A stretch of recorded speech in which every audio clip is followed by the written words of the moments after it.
नमस्कार। आज बात करते हैं एक ऐसे मुद्दे की जो हेडलाइंस में है लेकिन जिसमें कहानी का असली पहलू लोगों के नज़रों से छूट रहा है।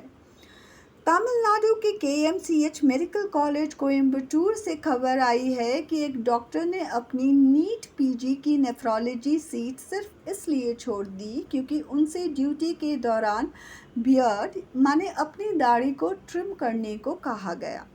सोचिए, नीट पीजी जिस एग्ज़ाम को क्रैक करना सिर्फ आज के टाइम में ही नहीं बल्कि हमेशा से सबसे मुश्किल माना जाता रहा है।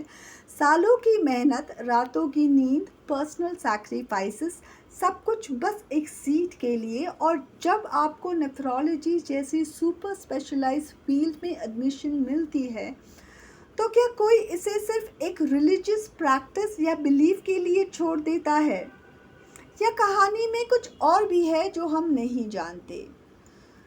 और ये बात हमें याद रखनी चाहिए कि हमें पूरी सच्चाई नहीं पता, तो सिर्फ अजम्पशंस के बेसिस पर कहना कि ये एक रिलीजियस आइडेंटिटी से जुड़ा हुआ मुद्दा है शायद सही अप्रोच नहीं है।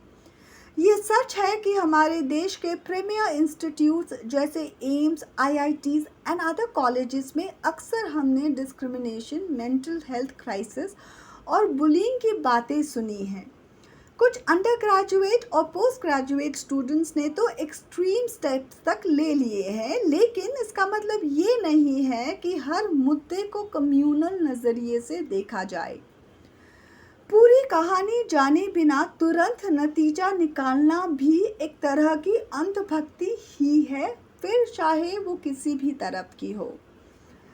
हमें ये भी समझना होगा कि देश का माहौल आजकल लगातार एक खास धार्मिक समुदाय के खिलाफ दिखाई देता है। पॉलिटिकल लीडरशिप के नैरेटिव को लेकर एक पूरी आर्मी बन गई है जो बिना सवाल किए उस नैरेटिव पर विश्वास करती है। लेकिन इसके बावजूद हमें हर घटना की पूरी तस्वीर देखनी चाहिए। ये भी समझना ज़रूरी है कि जब एक समुदाय लगातार दबाव में रहता है, उनकी आवाज़ को तोड़ा जाता है, तो अक्सर वो भी अपने नैरेटिव में कुछ छुपाते हैं या बढ़ा चढ़ा के पेश करते हैं। ज़रूरी नहीं कि वो धोखा हो, लेकिन कभी कभी उनकी टूटी हुई हिम्मत इसका कारण बनती है। यहीं पर स्टेट की जिम्मेदारी सबसे ज़्यादा बनती है। सरकार का काम है कि एक ऐसा माहौल दे जिसमें नागरिक बिना डर के तरक्की कर सके। अगर नागरिक पीछे रह जाएं, उनकी आवाज़ दबती रहे, तो सिर्फ उन्हें दोष देना ठीक नहीं। जिम्मेदारी स्टेट की भी है, हमें उससे भी सवाल करना होगा। चलिए आज के मुद्दे पे वापस आते हैं।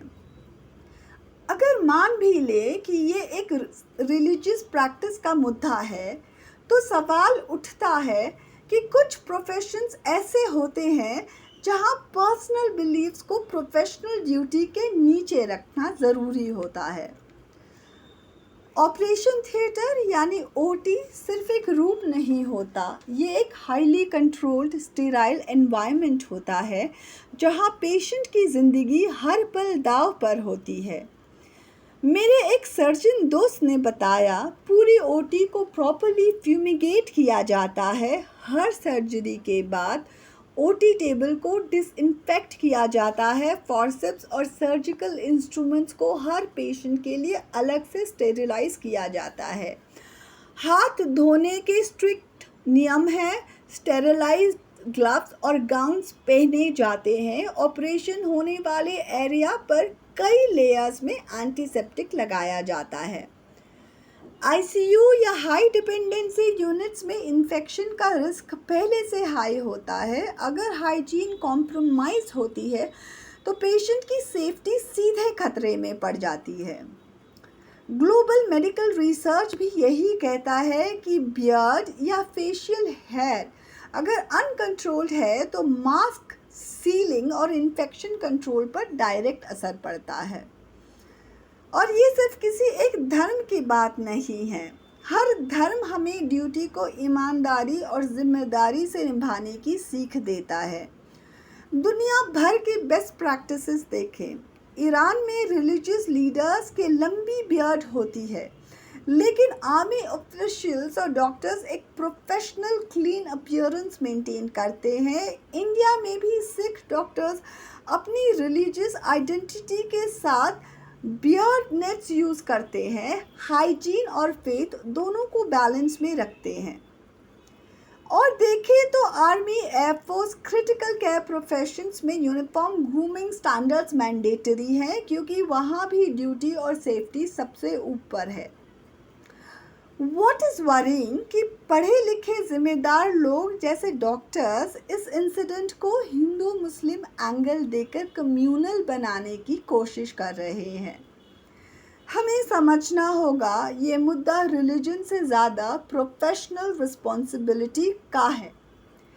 इसी बीच गुरुग्राम से एक और केस सामने आया। एक एससी ट्रेनी पायलट ने एयरलाइन के खिलाफ कास्ट बेस्ड ह्यूमिलिएशन के एलिगेशंस लगाए। ये कहा गया कि तुम फ्लाइट के लायक नहीं हो, जूते चप्पल सिलने जाओ। यहाँ भी हमें पूरी सच्चाई का अब तक मालूम नहीं चला है। ये सिर्फ एक अकेली घटना नहीं है। आजकल कास्ट, रिलीजन, जेंडर सब नैरेटिव्स पॉलिटिकल या पर्सनल फ़ायदे के लिए इस्तेमाल हो रहे हैं। इस बात को हम नकार नहीं सकते। फेमिनिज्म और डाउरी लॉज का भी कुछ जगह मिसयूज़ होता है। इसका मतलब ये नहीं कि असल समस्याएं एग्जिस्ट नहीं करती। एक्सट्रीम्स दोनों तरफ हैं और हमें हर मुद्दे को सोच समझ के देखना होगा। और मीडिया का भी एक रोल है। कैची हेडलाइंस, क्लिकबेट थंबनेल्स लोगों का ध्यान असली मुद्दों से हटाकर टीआरपी और व्यूज़ बढ़ाने में लग जाता है। क्रिएटर्स की रिस्पॉन्सिबिलिटी है कि हम जिम्मेदारी से काम करें। हम एक multi religious, multi ethnic, vibrant society हैं। पॉलिटिकल पार्टीज आती जाती रहेंगी, आइडियोलॉजीज भी बदलती रहेंगी, लेकिन इंडिया की सेक्युलर स्पिरिट और एकता सबसे ऊपर है। केएमसीएच कोयम्बतूर के डॉक्टर का केस हम सबको सोचने पे मजबूर करता है कि इतनी मेहनत के बाद अगर कोई डॉक्टर सिर्फ रिलीजियस बिलीफ के नाम पर नेफ्रोलॉजी सीट छोड़ देता है तो ये एक डेंजरस प्रेसिडेंट है। डॉक्टर से उम्मीद की जाती है कि वो ऑब्जेक्टिव, रैशनल और पेशेंट केयर को सबसे ऊपर रखे। हर कोई आइडियल नहीं होता, लेकिन प्रोफेशन के स्टैंडर्ड्स रिलीजन के पीछे नहीं छुप सकते। अगर ह्यूमैनिटी रिलीजन के नीचे हो जाए और ड्यूटी बिलीफ्स के पीछे खो जाए तो हम किस सोसाइटी की तरफ बढ़ रहे हैं?